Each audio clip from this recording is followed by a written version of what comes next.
예수님을 보고자 모이는 이유도 있었지만 한 가지 이유가 더 있었습니다. 그거는 죽었다가 살아난 나사로를 보고 싶어서 그렇습니다. 17절에 보면 나사로가 다시 살아날 때 함께 있었던 사람들이 증언을 했다라고 나옵니다.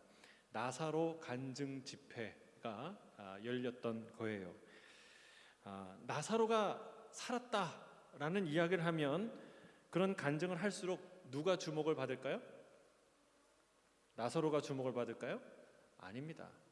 그 나사로를 살리신 그 곁에 계신 예수님을 사람들이 주목하게 되어 있습니다.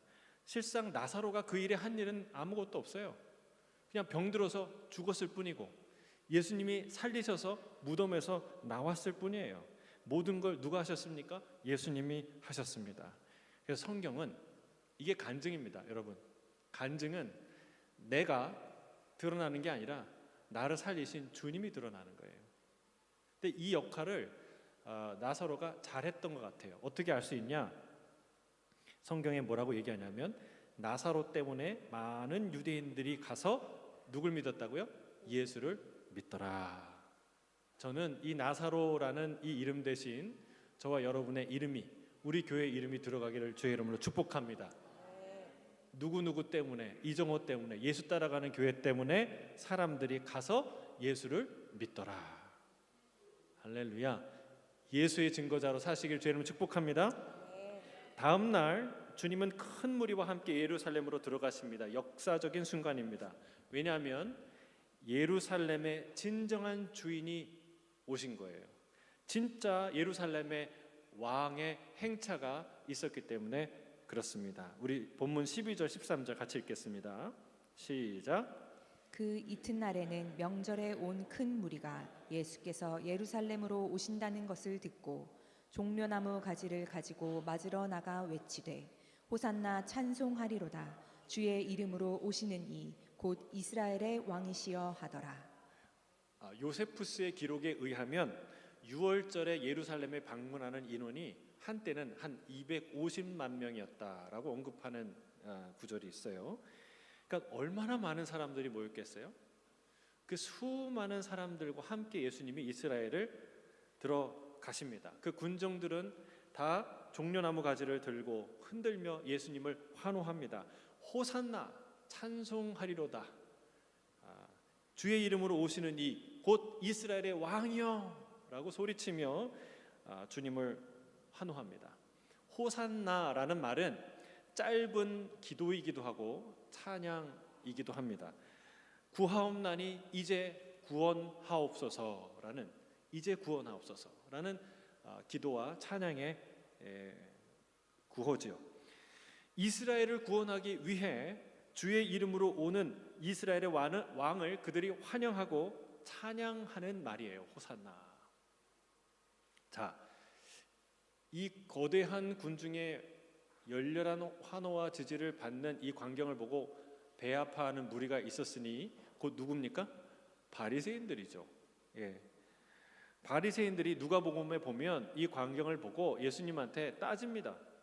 아니, 이런 얘기를 듣느냐? 메시아나 하나님께 돌려질 찬양을 너를 향해 하지 않느냐? 이 사람들을 네가 꾸짖어야 되지 않냐? 라고 말을 해요. 예? 불쾌했던 거예요. 아니, 나사렛 촌놈인 너가 배운 것도 없고 네가 이스라엘 위해서 뭘 했다는 거냐? 뭘 할 수 있다는 거냐? 로마를 상대로 네가 과연 뭘 할 수 있다는 거냐? 안식일의 율법조차도 무시하고 지키지 않는 네가 어떻게 이스라엘의 왕이 될 수 있냐? 따지는 거예요. 그래서 바리새인들의 이 항의를 듣고 예수님이 이렇게 대답하십니다. 누가복음 19장 40절에 같이 읽겠습니다. 시작. 대답하여 이르시되 내가 너희에게 말하노니 만일 이 사람들이 침묵하면 돌들이 소리 지르리라 하시니라. 뭐가 느껴지십니까? 여러분, 굉장히 당당하게 얘기하지 않으세요? 예수님은 겸손의 왕으로 오셨어요. 실제로 겸손한 분이셨어요. 그런데 사람들이 찬양하고 박수치고 환호하는 걸 보고 뭐라 그래요? 이게 뭐가 이상한데? 그 얘기하는 거예요. 그렇죠? 예. 할 찬양을 한 것이고 받을 찬양을 받은 것이다 라고 주님이 말씀한 매우 당당한 모습을 볼 수 있어요. 여러분, 우리가 이 부분을 우리가 자세히 봐야 돼요. 지극히 비싼 나드 향유를 주님 앞에 깨어 드릴 때에도 그러셨어요. 주님은 받아야 할 대접을 내가 받고 있다라는 사실을 제자들에게 상기시켜 주셨어요. 겸손은 자신을 과장하거나 자신을 더 높이는 것은 아니고 자신을 낮추는 것이죠. 그러나 겸손은 진실을 부정하는 것도 아니라는 것. 진실을 부정하는 게 그게 겸손은 아니라는 거예요. 겸손은 비굴함과 다릅니다. 사도 바울도 이런 당당함이 있었어요. 복음을 전하기 위해 모든 사람에게 겸손한 태도로 다가갔죠. 그러나 항상 당당했습니다. 심지어는 로마 총독 앞에서도, 유대 왕 아그리빠 왕 앞에서도 사슬에 묶여있는 신문받는 죄인의 신분이었지만 그 자리에서 뭐라고 얘기합니까? 당신들도 나와 같이 되기를 원합니다 라고 당당하게 얘기해요. 여러분 중에 이렇게 당당하게 사시는 분 계세요? 여러분 사장 앞에서 당신도 나와 같이 되길 원합니다 이렇게 말하십니까? 그렇게 말하면 잘리겠지만 그런 태도로 사십니까? 아니에요. 우린 세상에는 항상 그래. 나도 당신같이 되길 원합니다. 이런 마음으로 살아요.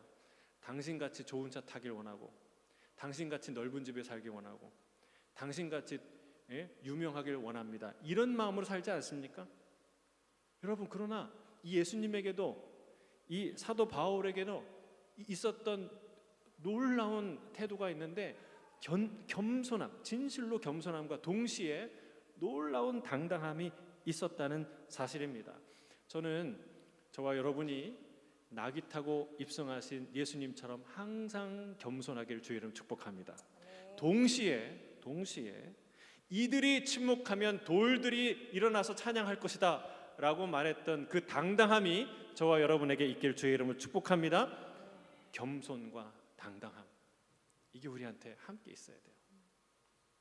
자, 19절에 보면 바리새인들의 반응이 나타납니다. 이걸 보고 뭐라고 반응했습니까? 19절 함께 읽겠습니다. 시작. 바리새인들이 서로 말하되 볼지어다 너희 하는 일이 쓸데없다. 보라 온 세상이 그를 따르는도다 하니라. 거대한 군중들의 열렬한 환호, 그리고 예수님의 이 당당한 태도, 이것을 보고 바리새인들이 절망합니다. 사실은 절망이라기보다는 경멸에 가까운 태도라는 것이 적절할 것입니다. 왜냐하면 교만한 자는 절망하지 않아요. 좌절하지 않아요. 바리새인들 마음속에 예수에 대한 증오가 한 번도 꺾인 적이 없습니다. 앞서 11장 57절에 보면 그들은 이미 예수가 어디 있는지 알면 바로 가서 그를 잡아오라고 명령을 내린, 왜 잡아옵니까? 잡아서 신문에서 죽이려고. 그렇게 결단한 사람들이에요. 그들은 스스로 어떻게 생각합니까? 바리새인들은 한없이 높은 영적인, 도덕적인, 신학적인 기준과 그런 지식과 분별력을 갖고 사는 고고한 삶을 사는데, 저 형편없는 대중들은 자기 입맛에 맞는, 자기 귀를 즐겁게 하는 그런 사람들에게 현혹되어서 이리저리 쏠려다니고 있다. 거 봐라, 우리의 사역과 가르침이 하나도 소용없지 않느냐, 이런 말을 하는 거예요. 경멸하는 태도로 그 상황을 보는 것이죠. 이게 교만한 자의 특징입니다. 교만한 자들은 절대로 상대방을 인정하지 않습니다. 아무리 대단한 인물이 나타나도 실오라기 같은 하나의 오점 하나를 찾아내서 상대방의 명성을 누더기로 만드는 사람들이 교만한 자의 특징이에요. 그들은 하루살이를 걸러내고 낙탄을 삼키는 자들입니다. 자아에 취하여 진실을 바라보지 못하는 자들이죠. 저는 저와 여러분이 교만을 버리고 겸손의 길을 가는 저와 여러분 되시길 주의 이름으로 축복합니다. 이 예수님을 찾는 자들이 유대인만 아니었어요. 유월절을 지키고자 세계 각처에서 올라온 수많은 경건한 사람들 중에 이방인들이 있었는데, 그 중에 헬라인 몇 명이 예수님을 만나기를 신청합니다.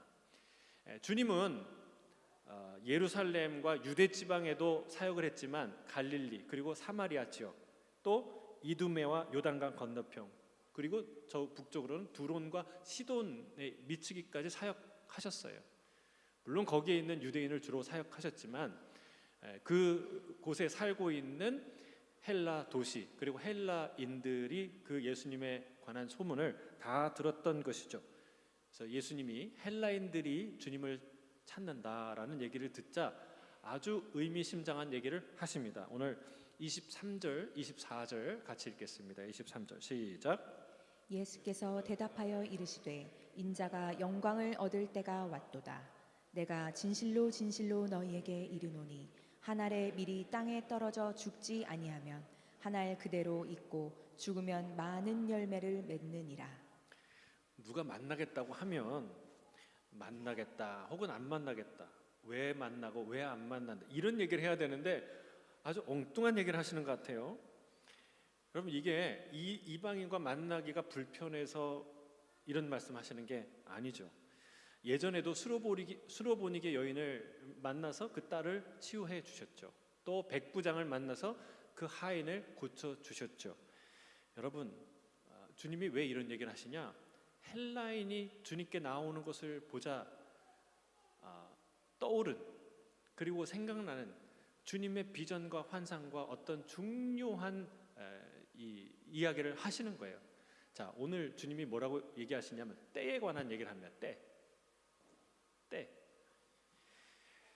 주님은 여지껏 내 때가 이르지 아니하였다라고 말씀을 종종 하셨어요. 가나 혼인 잔치에서도 내 때가 이르지 아니하였나이다라고 말씀하셨고, 예루살렘으로 올라가기를 종용하는 형제 동생들을 향해서도 내 때가 아직 이르지 아니하였다, 너희 때는 항상 있지만 내 때는 아직 이르지 아니하였다 말씀하셨어요. 이 요한복음을 쓰는 사도 요한도 주님의 때가 이르지 않아서 사람들이 주님을 잡고 싶었고 잡으려 했지만 잡을 수가 없었다고 기록하고 있습니다. 여러분, 이것은 주님이 어떤 중요한 목적을 갖고 이 땅에 오셨고 그 목적을 이루는 어떤 때를 향해서 주님이 계속 멈추지 않고 걸어가고 계시다는 것을 의미하는 것이죠. 헬라인과 그것이 무슨 상관이 있을까? 여러분, 헬라인이 갖고 있는 상징성이 중요해요. 그러니까 유대인을 제외한 이방인들 중에 대표적인 사람들이 바로 헬라인이에요. 신약 성경 대부분이 헬라어로 기록되어 있어요. 그러니까 그 당시에 가장 강력한 문화, 그게 바로 그리스 로마 헬라 문화, 헬라 로마 문화였다는 것을 우리가 기억할 필요가 있어요. 사도 바울도 그래서 전 인류를 뭐라고 표현하냐면 유대인과 그리고 헬라인이라고 표현해요. 자, 로마서 1장 16절입니다. 우리 이렇게 같이 한번 읽어볼까요? 1장 16절 시작. 내가 복음을 부끄러워하지 아니하노니 이 복음은 모든 믿는 자에게 구원을 주시는 하나님의 능력이 됨이라. 먼저는 유대인에게요 그리고 헬라인에게로다. 자, 모든 믿는 자라고 언급을 하면서 그 모든 믿는 자를 어떻게 표현해요? 헬라인 그리고 유대인 그리고 헬라인. 그러니까 이게 유대인과 헬라인은 모든 사람, 전 인류를 상징하는 표현이라는 사실입니다. 오늘 이 로마서의 말씀이 오늘 본문과 정확히 맞아 떨어집니다. 인자가 영광을 받을 때란 유대인뿐만이 아니라 헬라인을 포함한 모든 믿는 사람, 모든 인류가 모든 믿는 자에게 미치는 구원을 주시는 그 일을 성취할 때가 왔다라는 거예요. 그 헬라인이 오는 걸 보고 주님의 이 놀라운 환상과 비전과 꿈을 상기시키는 거예요. 그리고 선언하는 거예요. 그때가, 그 성취의 순간에 드디어 왔다. 주님은 유대인으로서 태어나서 주로 유대인을 대상으로 사역하셨죠. 수로보니게 여인에게 뭐라고 얘기했습니까? 주인이 자녀들에게 줄 떡을 개들에게 주지 않는다라고 말할 정도로 주님은 유대인에게 우선 사역을 집중해서 사역했어요. 그러나 주님의 사역은, 주님의 시선과 마음은 결코 유대인에게 한정되어 있지 않다는 것을 성경은 우리에게 보여주고 있다는 사실입니다. 마태복음 8장 11절 12절에 주님이 이렇게 말씀하셨어요. 같이 읽겠습니다. 시작. 또 너희에게 이르노니 동서로부터 많은 사람이 이르러 아브라함과 이삭과 야곱과 함께 천국에 앉으려니와 그 나라의 본 자손들은 바깥 어두운 데 쫓겨나 거기서 울며 이를 갈게 되리라. 누가 아브라함과 이삭과 야곱과 함께 앉아서 그 잔치에 참여한다고요? 동과 서로부터 오는 많은 사람들. 이건 이방인들을 뜻하는 거예요. 그리고 요한복음에도 10장 16절에 선한 목자를 비유하면서 주님이 이 언급을 하고 지나가십니다. 이 우리에 들지 않는 다른 양들도 있으니 라고 주님이 말씀을 하세요. 사랑하는 성도 여러분, 이 시선을 갖는 게 중요합니다. 하나님의 구원은 나에게, 우리에게 해당해서 그치는 게 아니라는 거예요. 하나님은 유대인뿐만이 아니라 헬라인, 그리고 땅끝까지 이르는 모든 사람을 구원하고자 하는 위대한 비전과 꿈, 우리 뒤에 많은 열매라고 표현하셨지만 그 상상할 수 없이 많은 열매를 거두기 위해서 이 길을 가신다니까요. 여러분, 이 비전을 품기를 주의 이름으로 축복합니다. 이방인 선교, 세계 선교가 본격적으로 시작된 게 그 타이밍이 어디예요? 사도행전 15장 제1차 예루살렘 공의회에서 이방인을 향한 선교를 공식적으로 선언했죠. 이방인에게도 하나님이 복음을 전하시는구나, 구원의 문을 여셨구나. 그때 깨닫습니다. 그러나 그 씨앗이, 그 시작이 어디예요? 바로 이 본문이라는 거예요. 바로 여기라는 거예요. 이게 바로 선교의 시작. 해외 선교, 땅끝 선교, 이방인 선교의 시작이 바로 여기 있어요. 사랑하는 성도 여러분, 우리가요, 작은 교회든 큰 교회든 어느 지역에 있는 교회든 어떤 신앙의 삶을 살든 이 예수님의 비전과 꿈을 우리가 안고 살아가야 될 줄 믿습니다. 우리가 땅끝 선교, 세계 선교, 그 모든 자들이 주님께 돌아오는 이 일에 관심 가져야 돼요. 그래서 그 일을 크든 작든 우리가 할 수 있는 만큼 해야 돼요. 여러분, 이 예수님의 비전에 가장 큰 수혜를 받은 사람이 누구라고요? 대한민국, 우리 한국 사람들이에요. 땅끝에 복음에서 가장 멀리 떨어진 우상을 섬기던 이 사람들이 어떻게 지금 이렇게 하나님을 노래하고 예배하고 이 축복 다 누리고 살아요? 바로 이 비전 때문이에요. 여러분, 이 비전을 내가 비록 해외에 나가지 못하지만, 내가 비록 그 일에 어떤 구체적인 액션을 취하지 못하지만 이 비전 다 품고 사시길 주의 이름 축복합니다. 이 마음으로 이웃을 전도하고 내 자녀에게 복음을 전하고 내 사랑하는 이웃들에게 복음을 전하는 거예요. 여러분, 이 놀라운 비전을 주님이 선포하시고 계십니다. 자, 그리고 주님이 그 구원을 성취할 방법에 대해서 구체적으로 보여주시고 알려주십니다. 한 알의 밀이 땅에 떨어져 죽지 않으면 열매를 맺지 않지만 죽으면 많은 열매를 맺을 것이다, 이 말씀을 하세요. 자, 이 말씀은요, 앞서 있었던 이 상황 속에서 빛을 더 발합니다. 예수님이 나귀를 타고 입성하는 장면, 그 앞서 지극히 귀한 향유를 깨어드리는 이 장면들, 이것과 연결되어서 이 예수님의 고백이 참 아름답게 빛을 발하는 것을 볼 수 있어요. 자, 먼저 예루살렘의 입성과 관련해서 이 말씀을 보아야 합니다. 예루살렘에 입성하는 과정을 보면은요, 겉으로 봐서는 두 세력의 충돌이에요. 예수님을 환영하고 지지하는 그런 세력, 그리고 반대로 예수님을 싫어하고 잡아서 죽이려는 세력들, 이 두 세력이 부딪히는 것 같아요. 예수님은 누구와 함께하고 누구랑 같이 그 길을 가시는 것처럼 보입니까? 예수님을 열렬히 지지하고 환호하는 자들의 찬송과 환호 속에서 함께 가는 것처럼 보여집니다. 하지만 가만히 본문을 보세요. 상황을 가만히 보세요. 주님은 자신을 열렬히 지지하는 세력과 하나 되지 않습니다. 그들의 세력을 규합하지도 않고, 그리고 그들을 의지하지도 않습니다.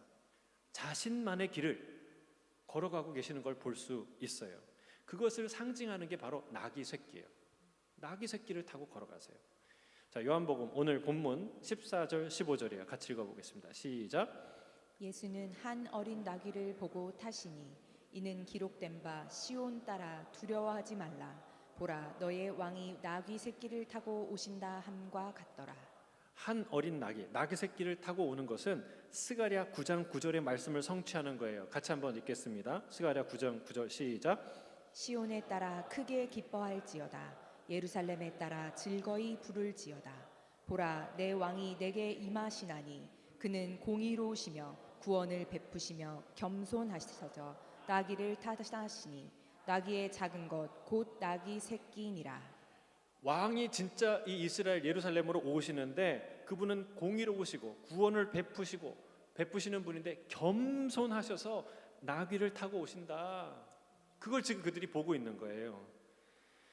여러분, 이 말씀이 성취됐는데도 불구하고 그러나 주님이 환호하는 백성들을 의지하지 않았다는 것은 분명합니다. 뭘 보면 알 수 있어요? 불과 일주일이 지나지 않아서 그들의 환호는 예수님을 십자가에 못 박으라는 소리로 바뀝니다. 여러분, 불과 일주일이에요. 그들은 다 어디로 갔습니까? 불법적인 재판에 예수님이 넘겨지고 정죄 받으실 때 그들은 무엇 했습니까? 오히려 대제사장의 바리새인들의 선동에 넘어가서 예수님을 십자가에 못 박으라고 소리치지 않았습니까? 십자가에 달린 예수를 지나가며 조롱하며 고개를 흔든 자가 되지 않았습니까? 여러분, 주님이 그것을 아셨어요. 그래서 그들을 의지하지 않으셨습니다. 여러분, 우리가 예수님을 의지하고 환호하고 지지하고 박수 쳐주면 그들과 함께 무엇을 하실 거라는 착각을 갖고 있는 것 같아요. 그렇지 않다는 거예요. 오병이어의 기적 때도 그것을 보여주셨어요. 그때도 수많은 사람들이 열광했어요. 새벽부터 밤늦게까지 예수님을 따라다녔어요. 왜요? 예수님을 왕 삼으려고. 하지만 주님은 그들을 피하셨습니다. 왜 피하셨습니까? 그들의 의도를 알았기 때문에. 그들은 예수님을 자신들의 왕을 삼으려고 했던 것입니다. 여러분, 왜 왕을 삼느냐가 중요해요.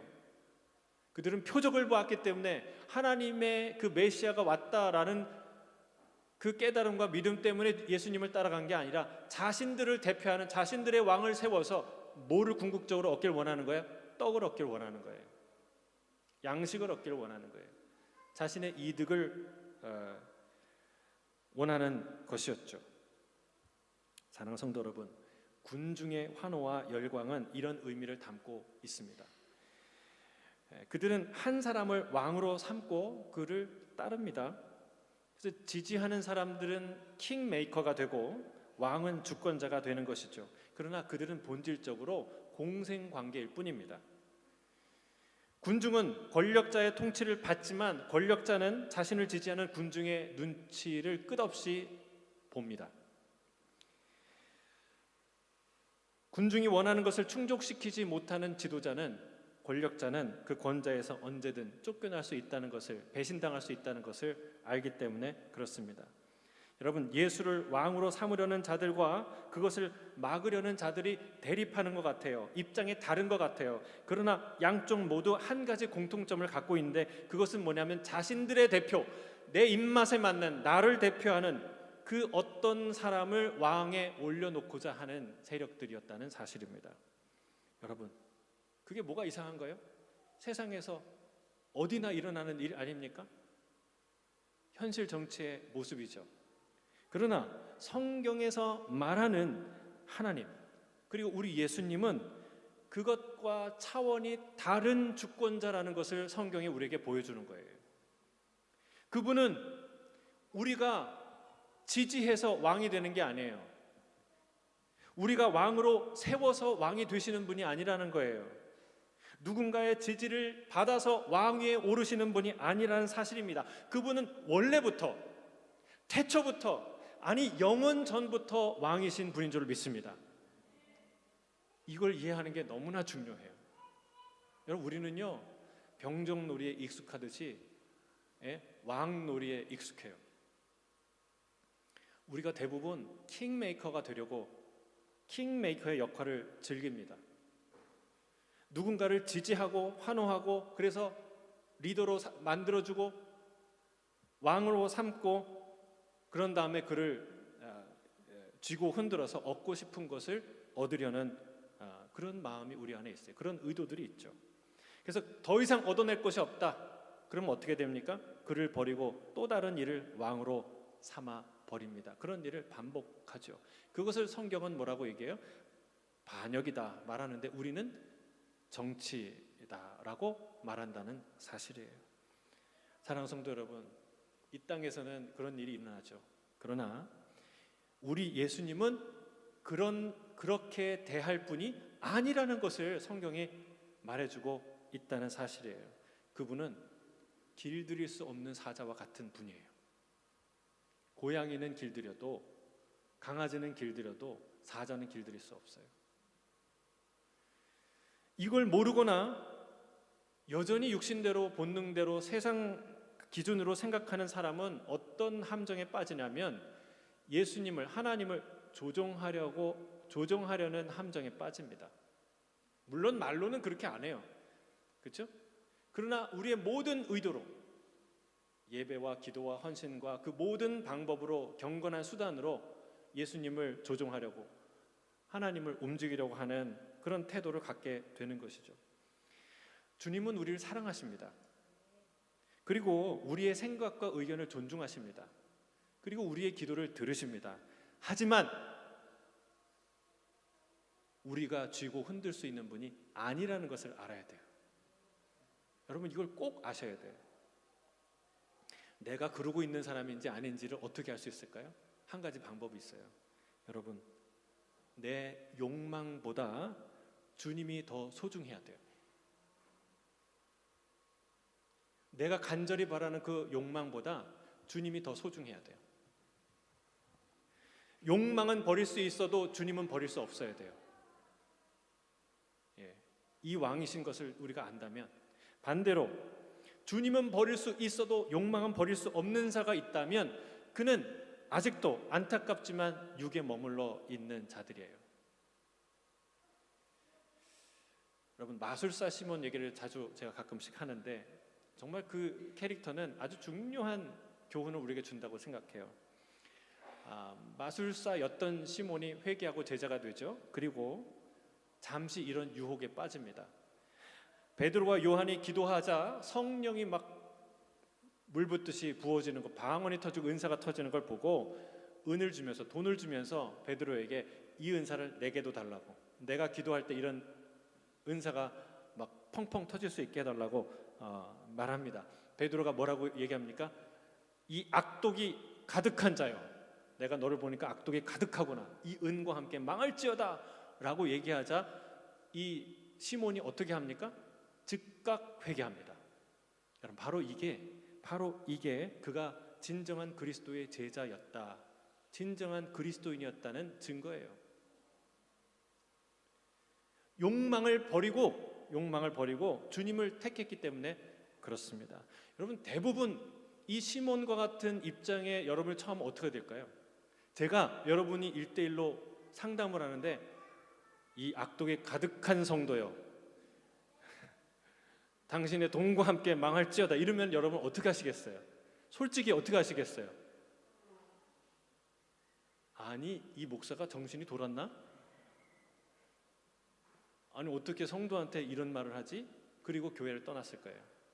심지어는 어떤 사람 믿음도 떠났을 거예요. 여러분, 바로 거기에 있어요. 우리는 내 욕망을 버리는 게 너무 힘들어요. 그러나 주의 말씀을 들었을 때 주님을 버릴 수 없기 때문에 내 욕망을 얼마든지 언제든지 버릴 수 있는 사람, 그 사람이 진짜 주님을 왕으로 섬기는 사람들이죠. 그를 환호하고 그를 찬양하고, 물론 우리 찬양해야 돼. 더 크게 찬양하길 바랍니다. 더 열심히 찬양하길, 더 아름다운 찬양하길 바랍니다. 그러나 우리가 환호하고 찬양한다고 주님이 왕 되시는 게 아니에요. 주님은 이미 왕이세요. 우리가 어떨 때 진짜 왕이 되시는 거예요? 순종할 때, 그의 말씀을 따를 때, 내 욕망을 버리고 주님의 길을 걸어갈 때, 그때 진짜 주님은 우리의 왕이 되신다는 사실이에요. 영광 받으신다는 사실이죠. 여러분, 우리는 반드시 알아야 됩니다. 우리 주님은 내가 쥐고 흔들 수 있는 분이 아닙니다. 내가 지지하여 왕이 되시는 것도 아니고 내가 그분의 영광을 더 많게도 더 적게도 만들 수 없는 그분은 원래부터 그리고 태초부터 그리고 영원 전부터 지극히 높고 영화로우신 왕이라는 사실을 분명히 아셔야 합니다. 할렐루야. 그걸 알아야 진짜 찬양에 나와요. 진짜 예배. 그때부터 진짜 헌신이 나와요. 그 전은 어떤 헌신이에요? 조종하려는 헌신이에요. 영향력을 행사하려는 내 환호와 지지를 등 업고 당신 마음대로 하시라는 거예요. 그 대신 내가 원하는 거 달라는 거예요. 이런 거래의 헌신이 나와요. 아니에요. 이거를 깨달아야 그때부터 진짜 찬양과 예배가 나오는 거예요. 주님이 그들이 지금 환호하지만 열광하지만 결국은 길이 다르다는 걸 아세요. 그들이 결코 환호할 수 없고 지지할 수 없는 어떤 길을 내가 가고 있다는 것을 예수님이 보여주시는데 첫 번째가 나귀를 타고 가시는 거예요. 나귀를 타고. 나귀는 뭘 상징합니까? 겸손과 평화를 상징합니다. 여러분 겸손과 평화는 너무 좋죠. 근데 그건 세상의 길이 아니에요. 세상은 겉으로는 평화를 얘기해요. 그러나 평화를 몰라요. 평화를 모르기 때문에 없기 때문에 수많은 사람들이 평화를 얘기하는 거예요. 여러분 누구도 평화를 얘기하는 줄 아세요? 심지어는 칼을 든 강도도 평화를 얘기해요. 뭐 어떤 식으로 얘기할까요? 너 돈 내놔. 그러면 아무 일 없을 거야. 이게 무슨 뜻이에요? 야, 네가 나한테 돈을 주면 너는 평화를 유지할 수 있어. 평화를 누릴 수 있다고, 너와 나 사이의 평화를. 근데 왜 돈을 안 주려고 하고 저항하려고 하니? 너 참 어리석다. 이런 뜻이에요. 여러분 우리가 저마다 평화를 얘기하지만 대부분의 평화는 무엇이냐? 자기 이익의 실현, 자기 의지의 관철을 의미할 때가 많습니다. 우리가 말하는 평화는 대부분 그런 거예요. 내 뜻이 이루어지면 평화할 거 아니야. 굴복하라는 거예요. 여러분 세상의 길은 평화의 길이 아니에요. 수많은 사람들이 평화와 겸손을 얘기하지만 여러분 교만과 폭력의 길을 가는 것이 세상입니다. 여러분 우리 주님은 그러나 손에 칼을 들지 않았지만 그러나 어떤 무력도 무릎 꿇게 하시는 힘을 갖고 계신 분이에요. 그러나 그 주님은 어떤 사람도 어떤 연약한 자도 절대로 폭력으로 굴복시키지 않으십니다. 문을 두드리십니다. 문을 뚫고 들어오실 수 있는 분이에요. 문을 산산조각 내실 수 있는 분이지만 문 앞에서 하염없이 기다리십니다. 두드리십니다. 오늘도 여러분 두드리십니다. 그 문이 스스로 열릴 때까지. 여러분 마귀는 그렇지 않아요. 그 문 뚫고 들어갑니다. 넘어 들어갑니다. 우리 주님께 그런 능력이 없을까요? 있어요. 그러나 그렇게 하지 않으세요. 이게 놀라운 길이에요. 주님이 가시는 평화의 길, 겸손의 길인 것이죠.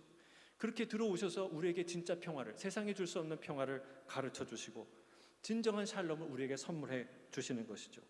여러분 누가 세상을 진짜 통일하고 진짜 왕 중의 왕으로 군림하실 수 있는 분은 누구십니까? 손에 칼을 들고 그리고 말을 타고 전진하는 왕이 아닙니다. 나귀를 타고 그 얼굴에는 환한 미소를, 그 입술에는 인자한 말씀을 가득 품고 있는 겸손하게 우리에게 다가오시는, 입성하시는 평화의 왕, 겸손의 왕이야말로 만왕의 왕, 만주의 주가 되시는 줄 믿습니다. 또 하나, 이제 주님은 저들이 환호할 수 없고 지지할 수 없는 어떤 그 길을 내가 갖고 있다는 것을 이제 나귀를 통해 보여주실 뿐만이 아니라 구체적으로 언급하십니다. 뭐라고 얘기하냐면 한 알의 밀이 땅에 떨어져 썩어야 한다고 말씀하십니다. 십자가의 길이죠. 죽지 않으면 아무것도 일어나지 않지만 죽으면 많은 열매를 맺는다. 이 얘기를 하세요. 여러분 이 얘기는 결코 어려운 얘기가 아니에요. 이해하기 어려운 얘기가 아니에요. 그렇죠? 우리가 늘 경험하는 거예요. 씨앗을 심으면 그 씨앗이 자라서 많은 열매를 맺어요. 그렇죠? 그런데 이해 못할 말이 아닌데 머리로는 알아도 죽어도 못하는 일이 있어요. 너무 쉬워 보이는데 할 수 없는 일이 있어요. 여러분 손에 마지막 우리에게 주어진 단 하나의 씨앗이 있다면 콩 한 쪽이 있는데 내가 먹을 수 있는 전부예요. 그거를 심으시겠습니까? 이게 잘 안 되는 게 있어요. 쉬운 일인데 안 되는 게 있어요. 제가 우리 큰 딸내미가 아주 어렸을 때 3살인가 4살쯤 됐을 거예요. 그때 생선을 발라 먹이는데 가시가 갈치에 가시가 있었던 것 같아요. 이제 목에 뭐 걸렸다고 막 난리를 치고 계속 울고, 그래서 큰일 났다. 우리 아이를 데리고 그 큰 대학병원에 응급실에 갔어요. 그 근처에 있는. 근데 쉬운 거잖아요. 뭐 어디 뭐 부러진 것도 아니고 어디 심각한 병도 아니고 그 가시만 빼면 되는데 손도 못 대게 하는 거예요.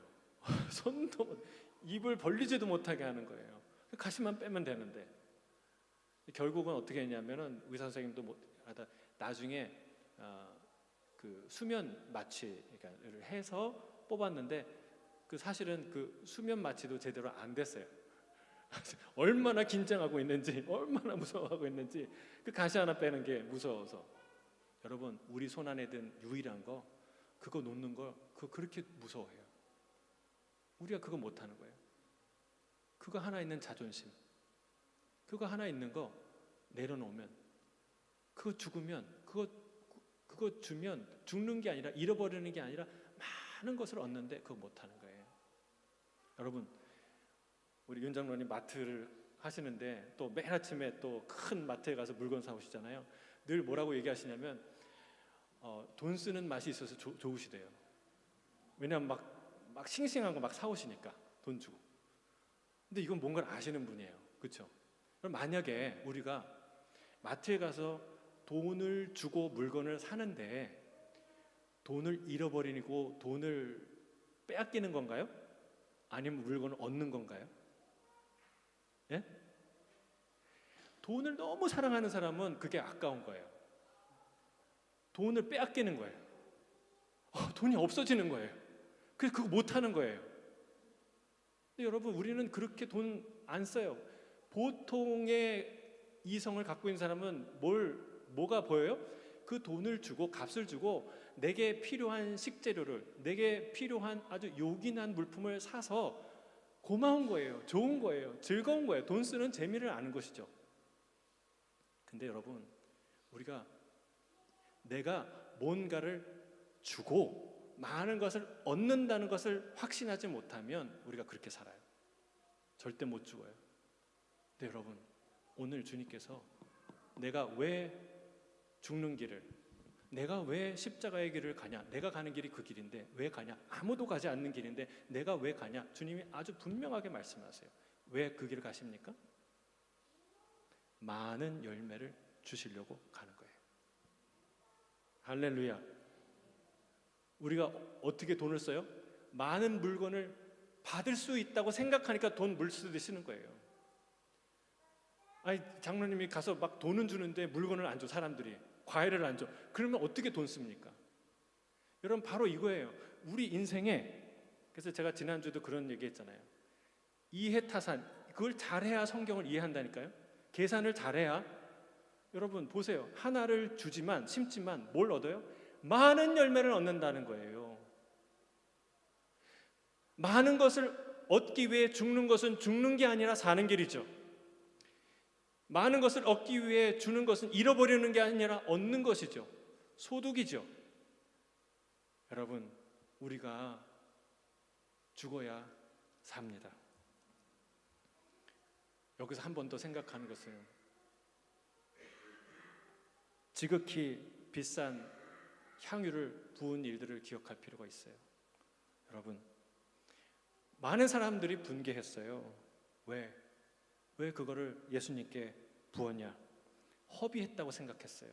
예수님이 귀한 분이죠. 좋은 분인 건 내가 아는데 그 정도까지는 아니다. 하루 아침에, 하루 저녁이죠. 하루 저녁에 수천만 원 해당하는 그 기름을 홀라당 부어드릴 만한 사람은 아니다 라고 생각했던 거예요. 주님은 뭐라고 얘기하는 거예요? 내가 그럴 만한 사람이다 라고 지금 말씀하시는 거예요.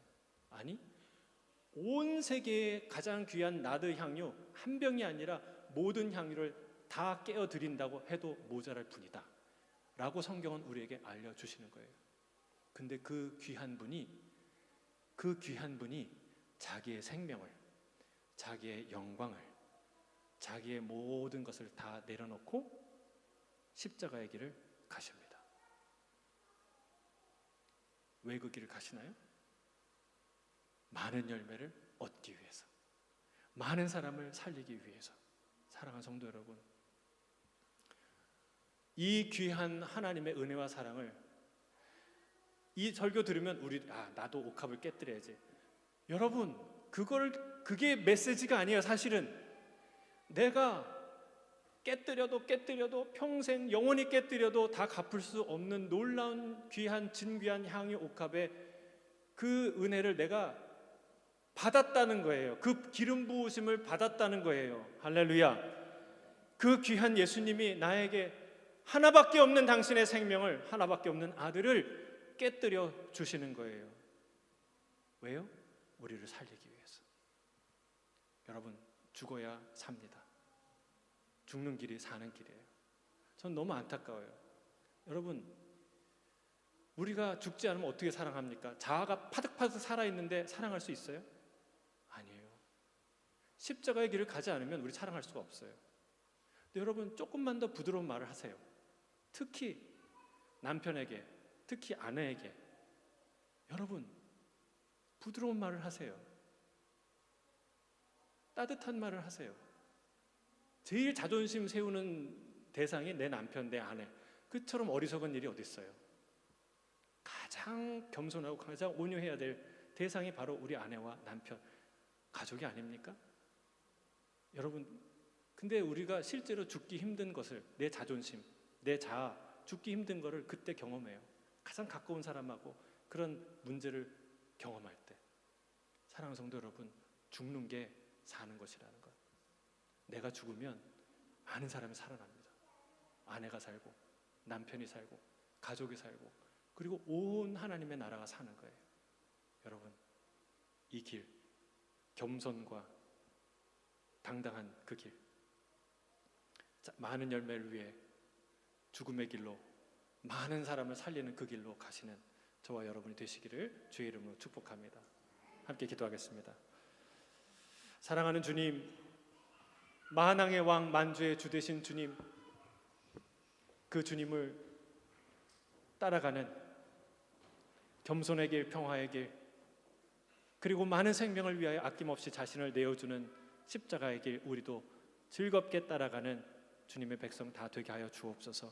감사하며 존귀하신 예수님의 이름으로 기도합니다. 아멘. 우리 다 함께 일어나서 우리 모든 능력과 모든 권세에 찬양하겠습니다. 이 찬양할 때 여러분, 우리 후렴에 십자가 고통당하사 버림받고 외면당하셨네, 짓밟힌 장미꽃처럼 나를 위해 죽으셨네, 이 부분의 은혜를 많이 받는데 오늘 찬양할 때는 이 앞부분